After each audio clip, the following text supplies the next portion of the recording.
We are back once again. The Tom and D Show. I'm Tom. This is D. And man, hey, I like the Ghent sweatshirt. Thank you. Yeah, you know this, but our audience doesn't. But I actually lived in Ghent, Belgium, for a short time. I did a tour of about 5 countries in Europe, and I came back. My mom said, "Well, what was your favorite place out of everything?" And I said, "Oh, Ghent, Belgium. It's like I love Ghent. Yeah, it's like Amsterdam, but it's not touristy, you know." Yeah, so and it's right on the train stop as you go to Bruges. And exactly. And like Bruges, it's very similar architecture and canals and everything. But again, the tourism is very low. So my mom says, "You ought to move there for a while." So I rented an Airbnb, brought my a condensed version of my studio. And it was funny because I don't have a vocal booth. So I was pulling the blanket over my head in the bed. And that's why I recorded all my voiceovers. I love that. I love that. Yeah, it's your little makeshift sound booth. Exactly. Tom and D. Two middle-aged idiots. Oh, speaking of sound booths, mine, of course, will be leaving because I have finally got a good contract on my house, and it is a good one. Woo-hoo. Yeah, they're putting a lot of money down, and they're very excited about the house. This is really funny. I have taken out my recycling the other night, and I see this car sitting out in front of the house, and I look over. It's them. They're sitting in the car, and they're like, "We're not stalking you. We just wanted to see the house at what it looked like at night, you know." And you guys want a drink? They came in. They're so nice. He's from New Zealand. She's from Chicago. So great. It's happening for real this time. No more false alarms. Well, congrats, buddy. I really, very, very excited for it. I am excited as well. But so what are you up to? Are you, did you bring a guest? Because I didn't. I've been too busy. I did. Yeah, absolutely. And I'm glad that you just went right there because instead of asking me how I'm doing. Exactly. Who cares? Who cares? Exactly. I'm so excited about our guest today because I have not seen him in probably close to 15 years, maybe. He is absolutely one of my favorite people in the world. He is a real writer. You know, I don't mean to say that. Well, about other writers that we've my mom's been on, and my mom's not a real one. No, but this guy is a little bit more advanced in his. Well, yeah, writing. I mean, he's brilliant. He's academic, but he's also hilarious. He's basically a walking encyclopedia of Hollywood. Ooh. I believe he's written over 30 books. Wow. He's helped shape A&E's biography series. He's even teamed up with Leonard Nimoy on a project and John Delancey and many others, I'm sure. And I think he actually has a new collaboration where they have a book coming out with Leonard Maltin. Ooh, I used to have this book, this Leonard Maltin book before the internet, and it had every movie that existed, and he wrote a fucking excerpt on like every movie ever. Well, I can't wait to bring him on. Yeah, bring him on. And again, this guy. He's covered everything from trivia books to biographies that, in his own words, have pissed off a lot of people. Ooh, we like that. Yeah, exactly. In short, he's got more stories than Hollywood itself. My friend, Nat Segaloff. Nat, welcome to the show. Well, thank you. You forgot to mention that on the 7th day I rested. Exactly. Even you need a day to relax after all that work. It's all proofreading. Hi, guys. Hi, how are you? Thank you for that introduction. I feel like I should have an award in my hand or something. Now, are those all your books? Those who are watching on video can see you've got quite a nice collection of bookshelves and books. How many of those have you written on that shelf?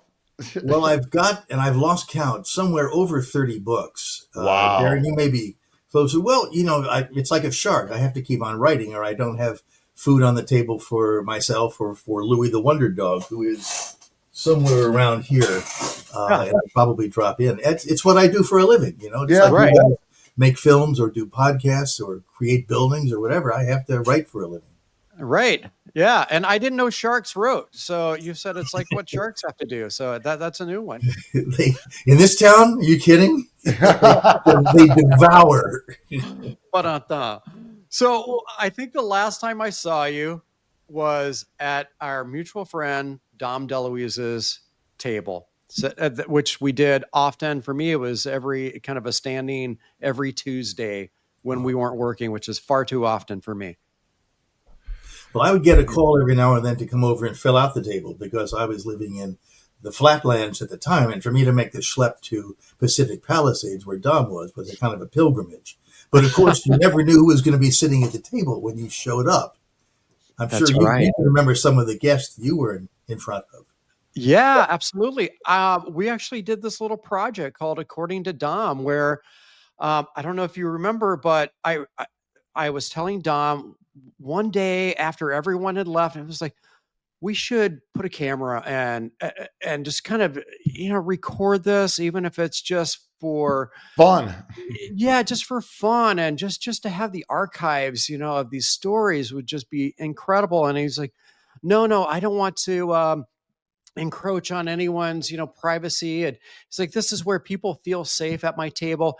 And the very next day, of course, I wasn't working the next day. I came back and I think it was Burt Reynolds who said, we should film this. And of course, Dom, in classic timing, did a spit take. It's like, that's what Darren said. He's like, out to your car, grab a camera. There's something to be said about informal. I'll tell you, and I'm going to drop some names now and then. Yes, we love name dropping. As Dom would do, he would drop a piece of silverware when anybody dropped the name. But there's something about privacy versus publicly. And I was backstage at a play that a friend of mine had translated, and it was a celebrity green room. And the people I wound up talking to, well, his girlfriend elbowed me and said, "Oh, Nat, you know Brad and Angelina, don't you?" And I turned around and there they are when they were still together. Wow. Yeah. I'm talking to them. And this is about Brad Pitt, and this is what a star does. Somebody about 30 feet away pulled out a camera. And this was the green room, so it was supposed to be private. And all Brad Pitt did was he turned to them and went, just like that. Yeah, shook his head. No. Respecting his privacy, and you don't mess around with Brad Pitt.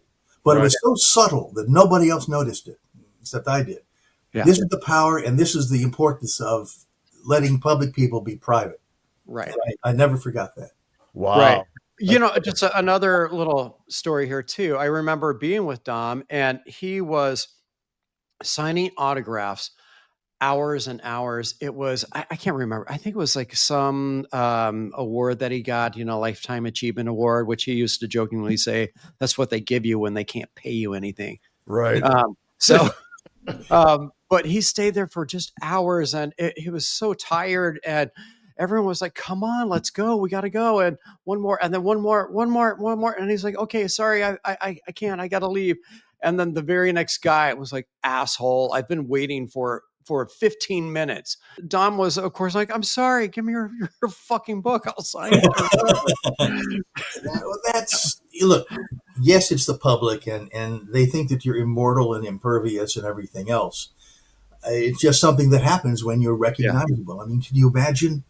There was a movie years ago about the paparazzi, and it was the large one-sheet poster was a picture of all sorts of flashbulbs going off at what would have been the face of the person looking at the poster. Yeah. And the catch line for the film was, "Thank God you're not famous." Right. Wow. It's interesting. Paul McCartney, who's probably one of the most famous people on the planet. He says, "I don't pose for pictures. I don't sign autographs." He's like, "Just have a conversation with me. I'm a real person. I'm just like, dude, man, I'm a guy from Liverpool. It's like, say, how are you? Nice to meet you." That's what he wants. I've met hundreds of people, and I've only asked for about 5 autographs. And I'll have authors sign their books. Right. And I'll never ask celebrities to sign it because it's like again, I apologize for the names, but these are people I've worked with. I happened to be talking to Leonard Nimoy because we had a company together it was called Alien Voices. And I had to ask him a technical question about Star Trek. I'm not a Star Trek type fan, but when I asked Leonard this question about Star Trek, it was like I saw a scrim come down in front of him. And he looked like he was thinking to himself, "Oh my God, not a Trekkie." Because he gets that all the time. I mean, and Trekkies, I'm sure everyone's, giving him his little symbol, with his fingers, the V. and people are always probably saying, I'm not a Trekkie, so I don't know all the terminology, but like, live long and prosper. Right. But they're saying things to him like from like quotes from shows, and he's like, dude, that was a fucking character I played years ago. It's like, give me a break. But to them, it's real. Now, that said, Leonard is one of the sweethearts of all time, and one of the most upstanding, righteous, and decent people I've met anywhere, let alone in this business. Right. But still, you click into the defensive mode every now and then. Right. You have to. Okay. You did alien voices with him, and wasn't that with someone else from Star Trek too? Was that John? Everybody, John Delancey, who was a really close friend, who plays Q in the various series.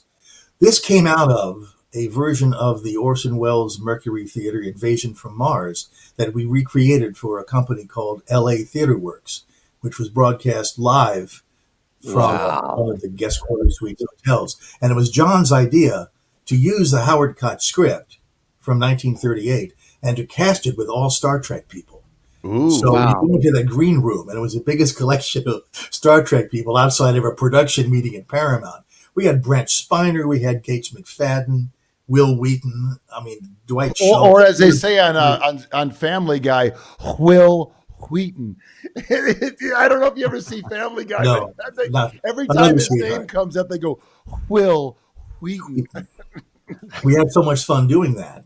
And John and I actually wrote a sequel that was broadcast too, that John and Leonard and I got together and decided to do our own production company. We had a deal with Simon & Schuster Audio, who were idiots. And we did 5 adaptations that John and I did of classic science fiction novels performed by Star Trek actors. Wow. What we discovered was that the audiobook industry was burgeoning at the time. This is the mid to late 1990s. But the two kinds of audiobooks that never sold were multi-character and science fiction. And we managed to create something that combined both of them.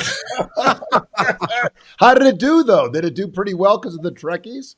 We made money, but this is why I think Simon & Schuster was fools. These were not Star Trek tapes. They were Alien Voices tapes. And to protect their brick-and-mortar bookstores, Simon & Schuster wouldn't let us sell these at science fiction conventions. You go to a Star Trek convention and you can't buy a Star Trek tape. Mind you, Simon & Schuster was owned by Paramount. Wow. And they still cut us out.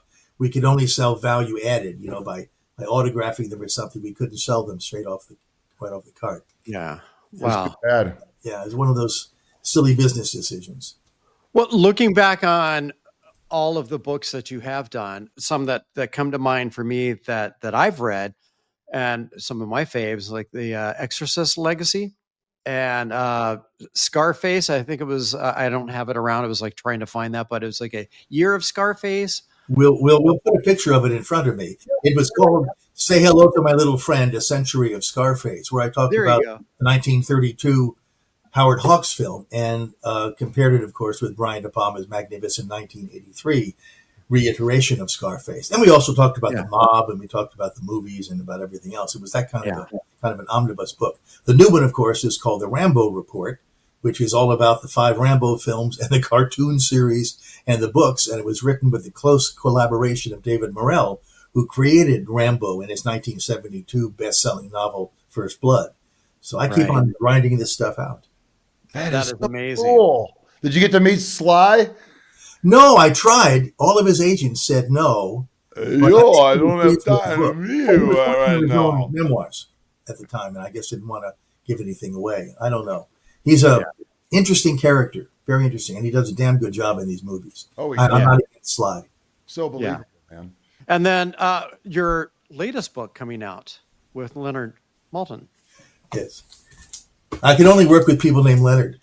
Right. I was going to say that. Fresh from the publisher is Every Movie is a Miracle, which was something that Leonard said as we were talking about how frustrating it is to try to make films. What's interesting about the cover of this book, besides that it's geared to make people buy it when they see it on podcasts, is also that it's got the same coloring and the same format as Leonard Maltin's movie guide, the first edition. Yes, that's the one I was speaking of. That's right. It is. It's purple and orange and black, and it had his picture on it. Yeah, but it's a real thick book. I'm wondering though. I mean, and maybe you can get us to bring him on so I could just ask him one question, and that would be, have you seen all of these movies? Because, I mean, this book is literally like thicker than the Bible. You know, it's kind of like you couldn't have seen all of these movies. And why would you want a team of people between his wife Alice and Mike Clark and a lot of other critics from all over the country? Together they had seen everything. And then Leonard, if there was a question about a film, would find a way to see the film and break ties or things like that. Right. He is so busy right now, where he's just a little bit younger than I am. He's still going to Telluride. He's writing. He's publishing. He's so busy. I'm awfully sorry that he's not available for this, but I'll see if we can. He was like the Siskel and Ebert before Siskel and Ebert. I mean, he was kind of the guy that before they even had that show, I think he was like on the Today Show and stuff. He would come in and talk about movies coming out and stuff. Am I right about that? Entertainment Tonight. Yeah, he was on Entertainment Tonight for like 30 years. That's right. An extraordinary run. He lasted lasted longer than any of the producers, I'll tell you that. But he also, he was a film fan from the age of 13. He started publishing Film Fan Monthly when he was 13 years old, and he was going around and begging his way into stage doors to interview people. You know, his knowledge of film is more than encyclopedic. It's like that you go into his house. If the library at Alexandria had a film section, it would be like Leonard's house. Wow. Right. So how about you? What was your entry into writing books about Hollywood? I was a press agent working for various studios like Paramount and Disney back in the early 1970s. And I also, of course, wanted to be a screenwriter, as who didn't in those days. And a very close friend of mine, Gregory MacDonald, who's the author who created the Fletch mystery series. Oh, I love those.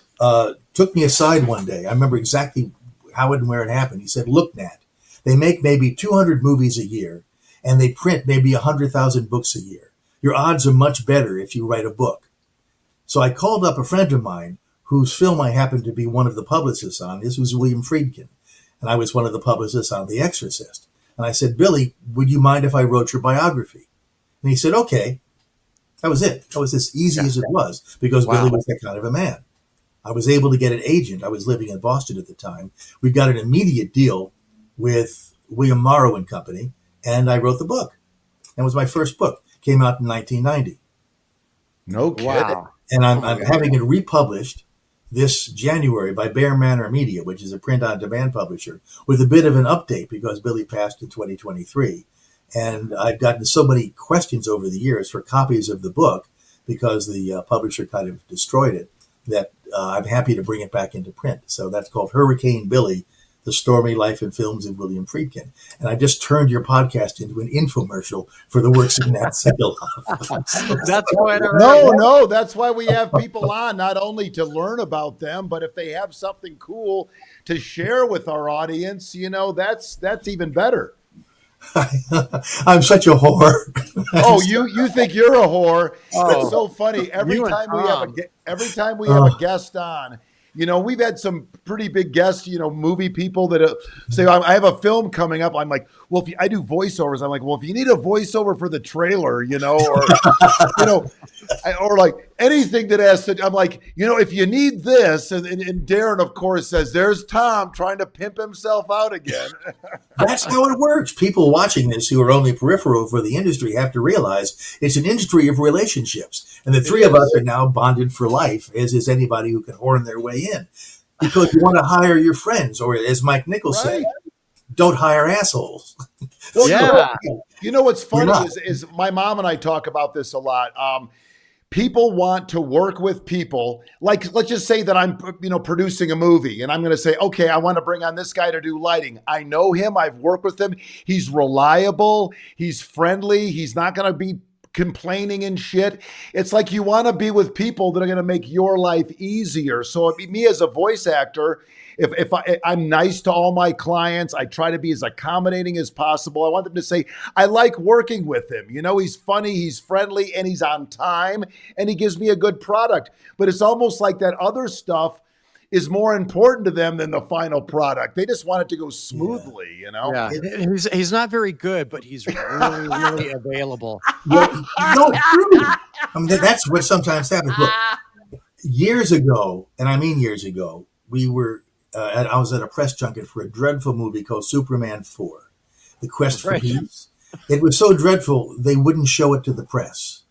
And yet we had to interview the people who were involved. And I had the honor of speaking to Christopher Reeve, who said something, who was one of the great people. Yes. And we talked about his sudden fame, because he'd potchkeyed in soap operas and small parts, but he got really famous when they made Superman. Yeah. And he said, one of the things that happens when you become suddenly famous is that you don't go to the bathroom for 2 years. Right. I'll bet. Right. And then everyone calls you by your first and last name. Right. Oh my God, Brad Pitt. They don't say Mr. Pitt or Brad. They go, Brad Pitt. What's worse is when you call yourself. Nat Segaloff wouldn't do that. Right. There are some people who third person themselves on purpose. Like Donald Trump is always third personing himself. He's always like, Trump this, Trump that. It's like, I don't say fry this, fry that. I say fuck this, fuck that. I haven't reached that level yet. I can't even use just my first name. Well, your first name is a classic. We discussed that once. Well, that's right. Okay, I'm so glad. I want to hear the story. Okay. Tell us the story, please. I'm so glad that you mentioned that, because I tell this story to date, and I couldn't remember if that was you or Dom or Joe Sakari, who was there often. But okay, so I believe in the sort of mid 60s, especially late 60s. Yeah, early 60s. Maya Deren. She was a very famous avant-garde filmmaker.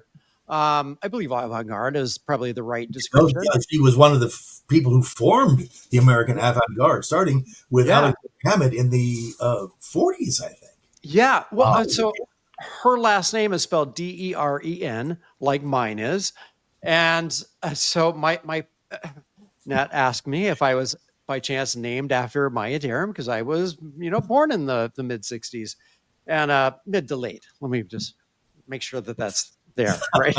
So it's 65. Not that much late. It's really mid. Anyway, so I was like, oh my God, I can't believe that you know that reference. And, I did know that reference myself just because I had read about it, and I only wish that were true. The real story is my parents were just, couldn't spell.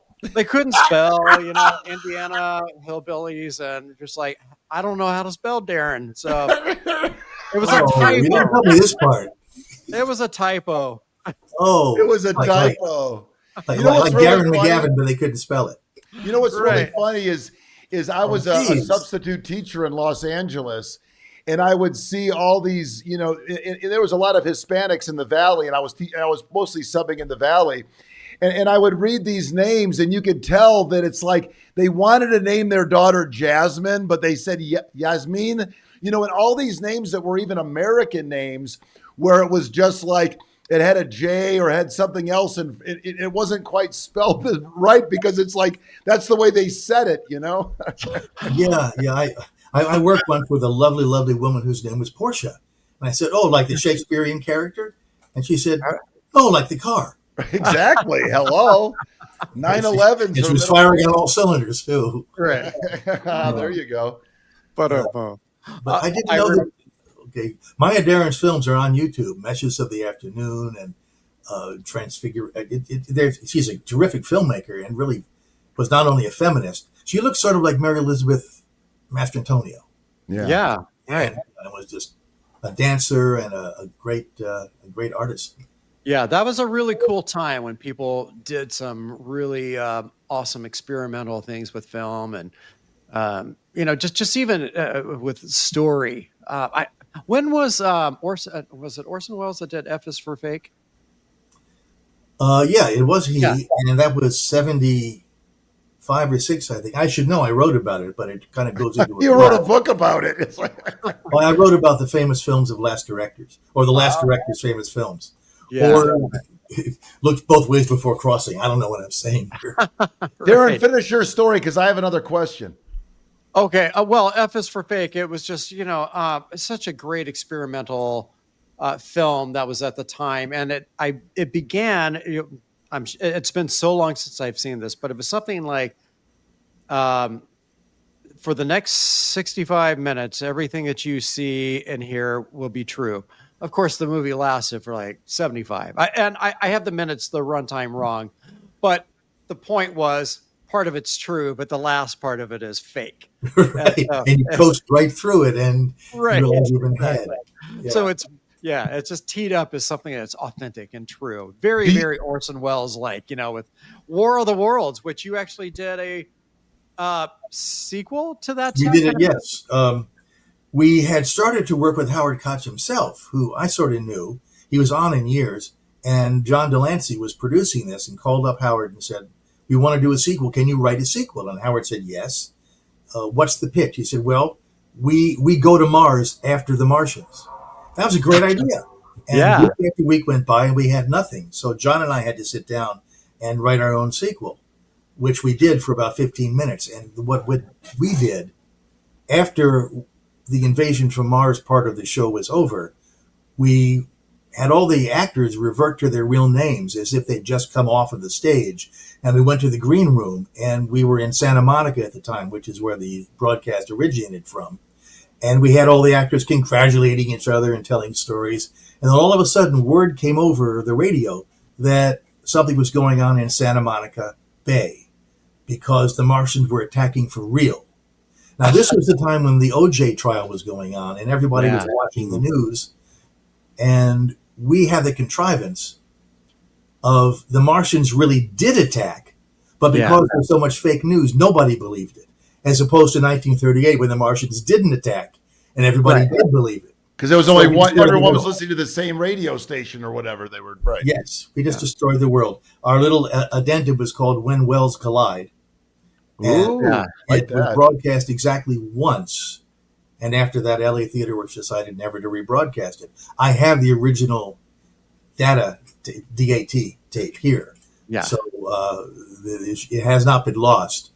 But it was very funny and very inside.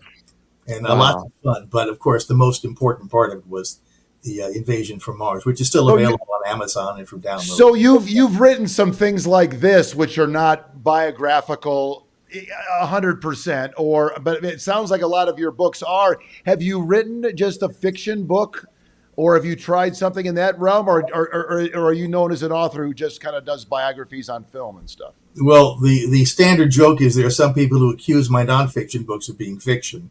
But I have. I've written a couple of fiction books, and I've gotten them published. But, once you're in a cubbyhole of doing nonfiction, they really don't like to see he says and she says coming with dramatic structure.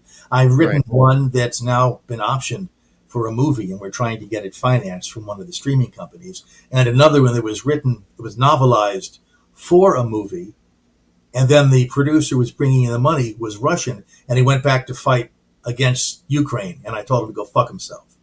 Right. Good for you. Yay. And it didn't help the war effort, but it certainly cleaned up my conscience. That's more important. Absolutely. Butstarova, Nastarova. Congratulations. Absolutely. Most of my books are nonfiction because I began as a journalist. So, for example, this is going to look like, QVC. No. One that came out just a few months ago is called Bogart in Houston. I'll let you put the picture up there. It's about Humphrey Bogart and John Huston. And the 6 films they made together and their friendship, which was very strange because they were really only friends when they were making movies. And they hardly saw each other in between. But when they made movies, which happened to be things like The African Queen and The Maltese Falcon and Treasure Sierra Madre, a lot of magic came out of that friendship. Absolutely. Tell me this. A lot of these biographies that you write seem to be about people who are no longer with us, or, some of them aren't. How do you do the research when it comes down to that? When you can't go in and interview Humphrey Bogart or John Huston, someone like that. How does that all work? Well, I must correct you in a strange way. The real biographies that I've written about William Friedkin, Sterling Sullivan, Harlan Ellison, Paul Mazursky, John Milius, they were very much alive at the time. Right. And they're some of them are no longer alive. And what's kind of awkward is you interview a lot of older people. And it got to the point where instead of bringing in a tape recorder, I almost felt I should be wearing a black cowl and bringing in a scythe. Because I was getting the last interviews with some of these people, and it was really haunting. When I did the book on Arthur Penn, whom I adored, by the time the book came out, I'd lost 12 people, including Arthur. Yeah. So It's important, but I prefer to do books while people are alive, not just because they're a lot easier to talk to than to talk to a headstone, but also I can ask them questions and I can do really extended profiles. They're much better biographers than I. Yeah. And then when you're interviewing, I'm sure you get the sort of, maybe there's some subtext there, or, just like the way that they're acting. I don't know if you put in anything like, nervously he said this, or something where I've read that in some biographies, where they sort of, I don't know, paint the picture of how the person was reacting to it. But then going to like William Friedkin, where you're re-releasing it after his death, is there anything that you put in posthumously where it's that you didn't include it before? I wanted to, because he had another 35 years of life and filmmaking and directing operas and everything after the book came out. But that would have required another year and 40 to 50,000 additional words, and there was no way I was going to do that. But the reason I republished it was not for ego, but because ever since he died, before he died, you could buy a used copy of the book on Amazon for $1 or $2. The moment he died, the prices shot up to $75. And I want some of that. Yeah. But also, people had asked me for copies of the book, and I wrote it on a steam-powered typewriter. It was before computers. And so I had no way to make copies of the book or just to send people to PDF. And so I had to now have it converted to Word and then PDF. And it's in production now to bring it out in January. But that's the only way that anybody could get a copy, if they could find a physical copy somewhere. Yeah. No, that's fantastic. Okay, so my introduction to you, I made a note that in your own words, you pissed a lot of people off. How did you do that? What happened? When I was a reporter in Boston, I was covering the business end of the film industry. And having been a publicist for the studios and a distributor and an exhibitor, which are the three different arms of the Holy Trinity of Hollywood, I knew a lot of people on the inside. And yet I was writing for a newspaper. And my job was to report the business of the film industry. Now, Boston, besides being the headquarters of schools, is also, or was at the time, the headquarters of 4 national movie chains. National Amusements, which was Sumner Redstone's company, General Cinema Corporation, which was huge, Lowe's Theaters, which was also called USA Cinemas, and Hoyt's, the Australian company that was trying to get a foothold in America. And all I did was report the news. Who was buying and selling who was suing who, anything like that. And at one point, somebody in the advertising agency called up my editor and said, "Don't use that anymore." Right.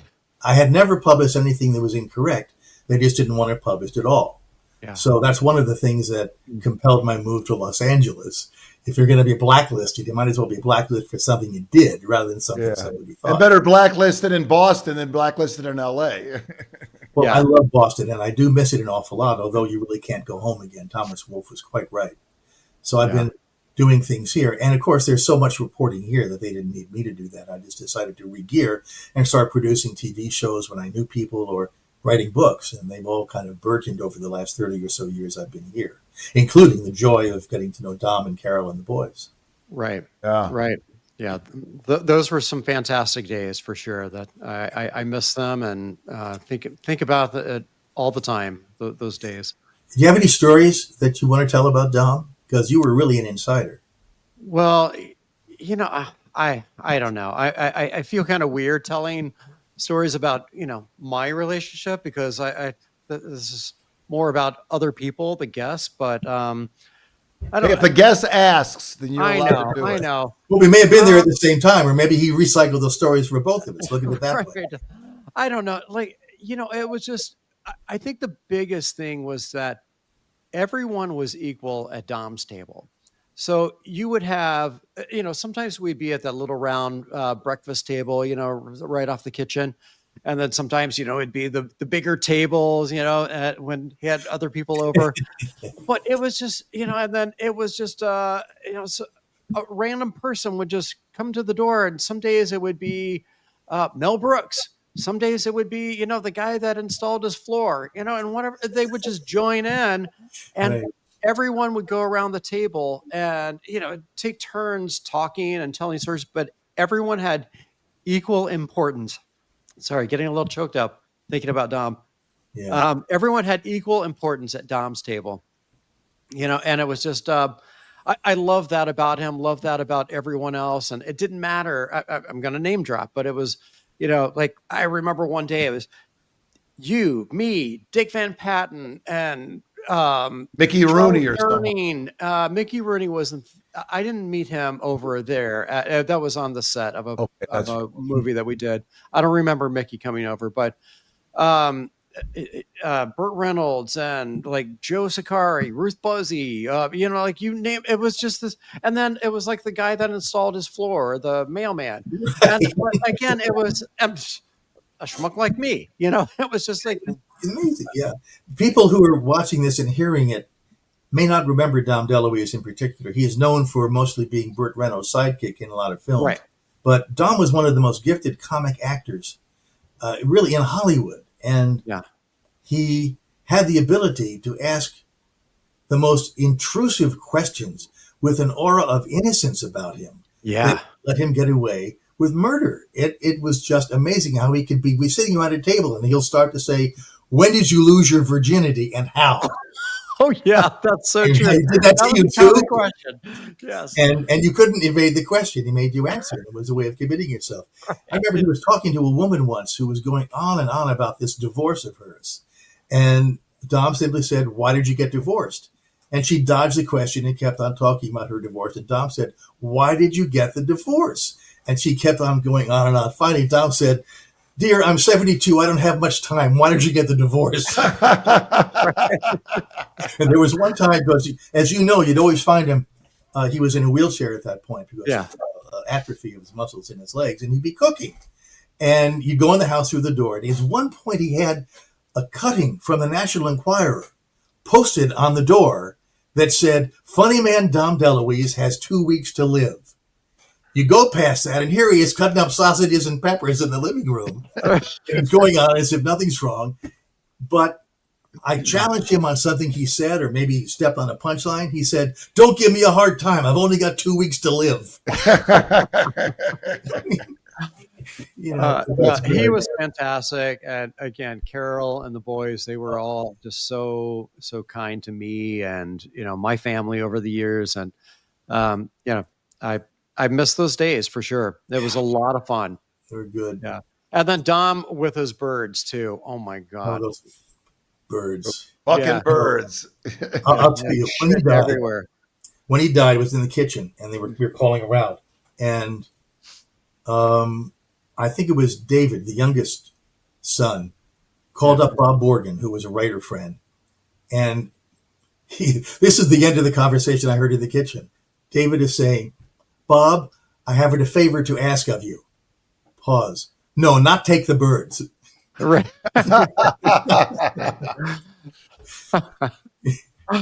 How many birds did he have? Were there those ones that talked that went, "Rah, Dom"? They were parrots, cockatiels, nasty creatures. Yeah. But he would take them on a pencil or a little stick or something and spin them around. Their beak would hang on to it. And that was Charlie. He would put Charlie in his mouth and pretend to bite his head off. Yeah. Charlie, and then Dom always had a big stream of bird poop on his shirt where Charlie had been recently. Right. Exactly. But he loved that bird, and the bird is probably still around somewhere, probably writing a memoir. Are these parakeets? What kind of birds were they? Cockatiels, I think that one was. Yeah, parrots, cockatiels. One of them they had to keep in a cage. It was Betty, the housekeeper, was cleaning the cage one day, and the bird was near the front door. I came in, and the bird leapt at me and took a chunk out of my hand. Yeah, just by walking past. So we didn't talk much. No, right. Yeah, that was an asshole bird. But I'll tell you one story that will wrap up the conversation, and it shows how fame is fleeting in Hollywood. I was checking out at Trader Joe's, which is a small supermarket chain here. Oh, we have it here. Okay. Yeah. Then the cashiers are quite garrulous. And yes. I happen to know this woman slightly, from checking out a lot. And she said, "What are you doing now?" And I said, "Oh, I'm curating the papers of Dom DeLuise," which is what I did for the Academy. And she said, Dom DeLuise? He'd been dead about a year. Dom DeLuise? And I said, "Yeah. He made all those films with Burt Reynolds." Burt who? Right. Burt was the greatest movie star in the world for 5 years. Yeah. And he was forgotten. Yeah. It was a lot. So in Hollywood, we're all famous fleeting. Yeah. Well, I remember Dom one time when I was doing the documentary, asking him, just his standard advice. Of course, he gave like different bits of advice. One thing was always carry a chair, or have ingredients for a sandwich nearby within reach. You never know when you're going to get hungry on set. But then his real bit of advice was always be kind to everyone you meet, no matter what level they're in, not just because they're people, but one of these days they're going to go up and you're going to be going down. And yeah, you're right. Yeah. Be kind and funny. Yeah, be kind and funny. You know what's funny? You were mentioning that story at Trader Joe's, but there are so many today's young actors and stuff like that. And I've honestly, and I've, I'm a member of SAG. I'm a voice actor, and I've done on-camera stuff. And here I have not heard of half between the musicians, the influencers, and the young actors, say under 25 or whatever, unless there's someone really, really, big in a great film that I've seen. I haven't heard of any of these people. I mean, literally, I'm like, I have no idea who this is. It's like, why is this person on the front cover of this magazine? Or why are they giving an award at the Oscars? I've never even seen this person before. We are kind of beyond the demographic group. You mentioned musicians. Darren, your video of Dom and Jack Sheldon is still on YouTube and still wonderful to watch. Jack is this amazing trumpeter. Yeah, one of the greats. Oh, God. He was over at Dom's, and I was sitting next to him, which I found out later was a mistake because he brought his horn with him. And Dom said, oh, Jack, play The Shadow of Your Smile. And so Jack played The Shadow of Your Smile about 9 inches away from my face. Right. And my eyes didn't stop bleeding for 3 days. Yeah. Right. But he had a nasty and really cutting sense of humor. Which was a real contrast to Dom. But I remember this. I can't listen to The Shadow of Your Smile without bleeding from the pores. Oh, that's so funny.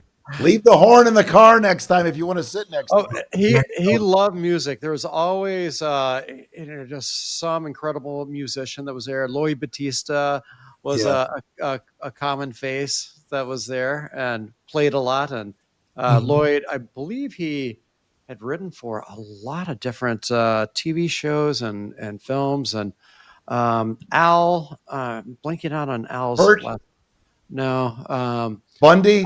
You know who I'm talking about, right? Michaels? Oh, no, God. I know Bob Ellison was there a lot. He'd done a lot of writing. Yeah. But they're just incredible musicians that were just there quite often. And it was just a lot of fun. Yeah. We sound like a bunch of old people talking about the old days. And talking about these young kids and who they like and who they admire. How in the hell have you never heard of Burt Reynolds? It's like you've never seen The Longest Yard, or you've never seen Smokey and the Bandit. It's like, come on, dude.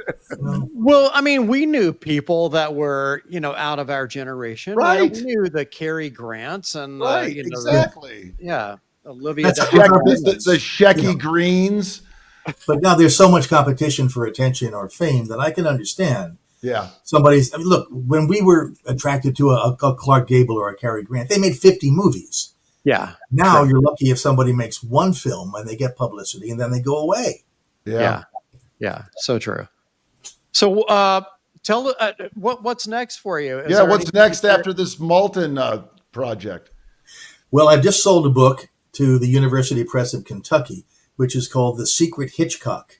And this is about Alfred Hitchcock and his relationship with Cary Grant, speaking of which, and James Stewart, and how everybody always talks about Hitchcock and how he favors blonde women in his films, but nobody's talked about how he relates to these two males and how he has them do things with the blonde women that he himself perhaps wanted to do.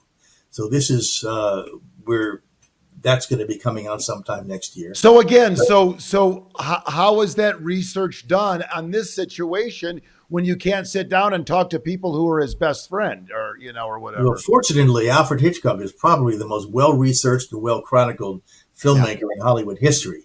His papers are on file at the Motion Picture Academy. People have written about him, and he was so smart and so controlling that you actually can interpret his film symbolically, whereas most people, they're just lucky to get it in the camera.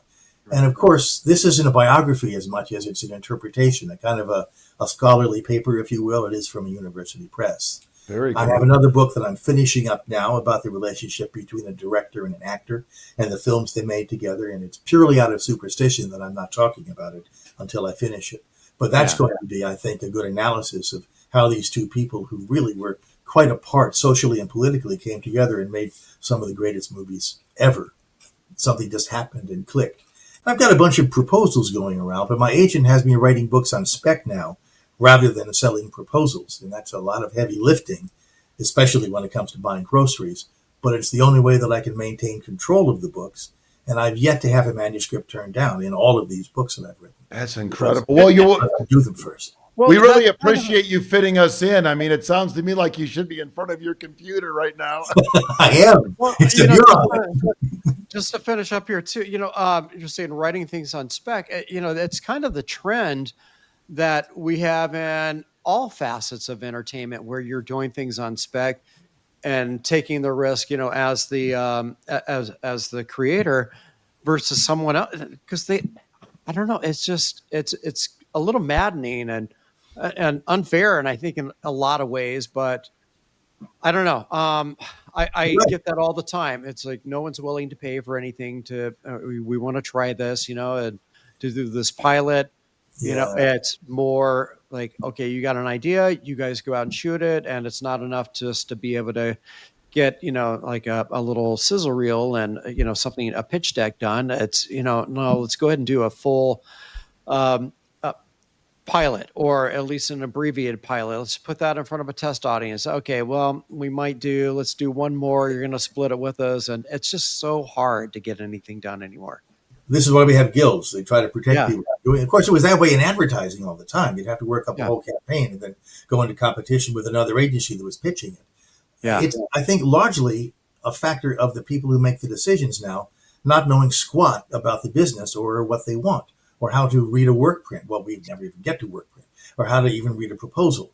Now, certainly commercially, they don't want to tie up their money for a year until an author delivers a script or a book or whatever. Well, that's their job, is to know these things, and they don't. And that is a real problem.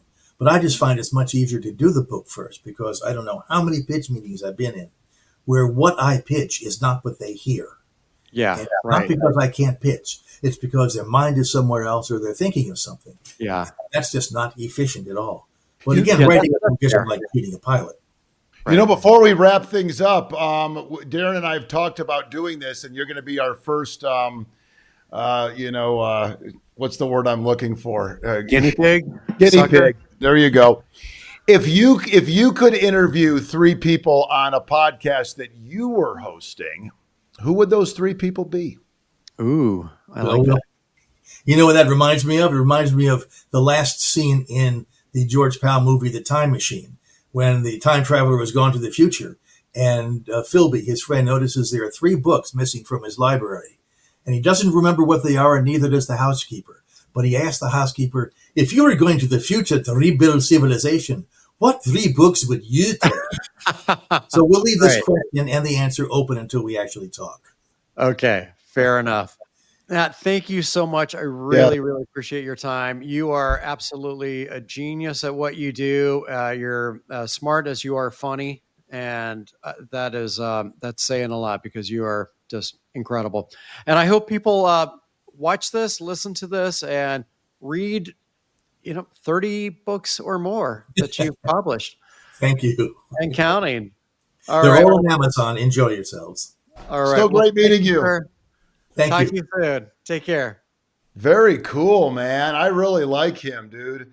Man, I really, you know what? It's like I knew you when this Dom DeLuise friendship was taking place. I don't know if I was living in LA I don't think I was. I had already moved by then, but man, I just wish I could have sat around that table with just the 3 of us today, but throw in Dom and throw in, a couple other people, because, these are great conversations and great stories.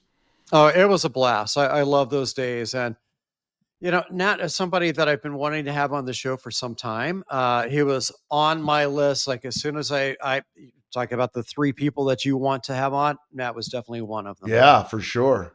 I asked the other 2 first and they weren't available. And they didn't know who you were when you asked them anyway. Darren, as always, it's been a blast, and looking forward to another one next week. Yeah, sounds good. Love it. Later, dude. Later, dude. Tom and D. 2 middle-aged idiots. This podcast is produced by 224 Media with voice and audio support by Fry on the Fly Productions.